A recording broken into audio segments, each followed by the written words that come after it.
আমি আমিনা খাতুন, বিশ্বভারতী শারীরশিক্ষা বিভাগের স্নাতকোত্তরের ছাত্রী। বিশ্বভারতী হলো দেশ বিদেশের নানা পড়ুয়াদের মিলন সংস্থান। তার মধ্যে আছে আমাদের শারীরশিক্ষা বিভাগ, যেখানে জাতি ধর্ম নির্বিশেষে মিলনের ধর্ম গড়ে ওঠে। এখনকার শারীরশিক্ষা বিভাগ জানতে আমরা একটু আমাদের ইতিহাস জেনে নেব। এখন আর তখনের মধ্যে পার্থক্য হয়েছে পোশাক পরিবর্তন এবং নতুন রুলস। না, এ সম্পর্কে জানতে গেলে আমাদেরকে আগে জানতে হবে যে আমাদের ডিপার্টমেন্ট যেটা physical education and sports science, এখন আগে নাম ছিল ডিপার্টমেন্ট অফ ফিজিক্যাল এডুকেশন, তো সেটি কোথা থেকে শুরু হয়েছে। তো আমরা যদি আমরা বিশ্বভারতীর আশ্রম এরিয়ার স্পোর্টস বোর্ড দেখি, সেখানে আগে ডিপার্টমেন্ট অফ ফিজিক্যাল এডুকেশন ছিল।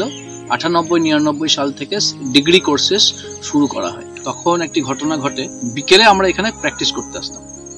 তো বিকেলবেলায় যখন ওখানে ভলিবল খেলা হতো, যেখানে আমরা অ্যাসেম্বলি করি, ঠিক ওই জায়গাতে ভলিবলের একটা কোর্ট ছিল।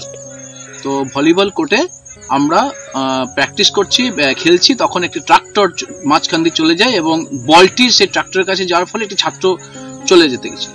তো তারপরেই আমরা ইউনিভার্সিটির কাছে সমস্ত ছাত্রছাত্রী যাই এবং ওখানে গিয়ে আবেদন করি যে আমাদেরকে ইমিডিয়েটলি ফেন্সিং দিয়ে ঘিরে দিতে হবে।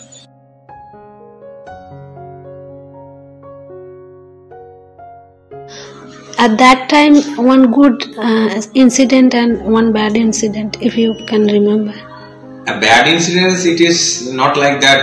That bad incidents, we can say that the facilities were not so much right now. What right now we have, and good incidents. Obviously, I can say that time though the facilities were less, but the participations was huge.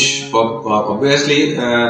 Because of the that time probably mobile phone and all of these were not at that time, so that may be the reason of that time, and even the students, especially from the school and the other department, they were watching us in front of them in the ashram ground that we are playing in the floodlight. স্কুলে থাকাকালীন শিক্ষক শিক্ষিকারা আমায় প্রেরণা দেয় বিশ্বভারতীতে আসার জন্য, এবং আমি সুযোগ পাই 2018-তে।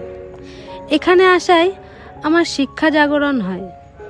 এখানে শিখি ছবি আঁকা, নৃত্য, সঙ্গে শিখি খেলার কৌশল। বিশ্বভারতী যেমন ইতিহাসের পাতায় উন্নতি করেছে, তেমন আমি আমার জ্ঞানের বিকাশ করছি কবিগুরুর আদর্শের ছোঁয়ায়। কবিগুরু বলেছেন, শিক্ষার মধ্যে ক্রীড়াস্থান বড়।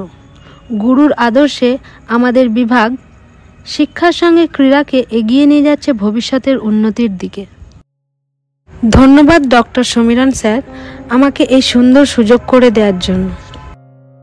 আপনার মাধ্যমে নতুন করে জানলাম আমাদের ঐতিহ্য।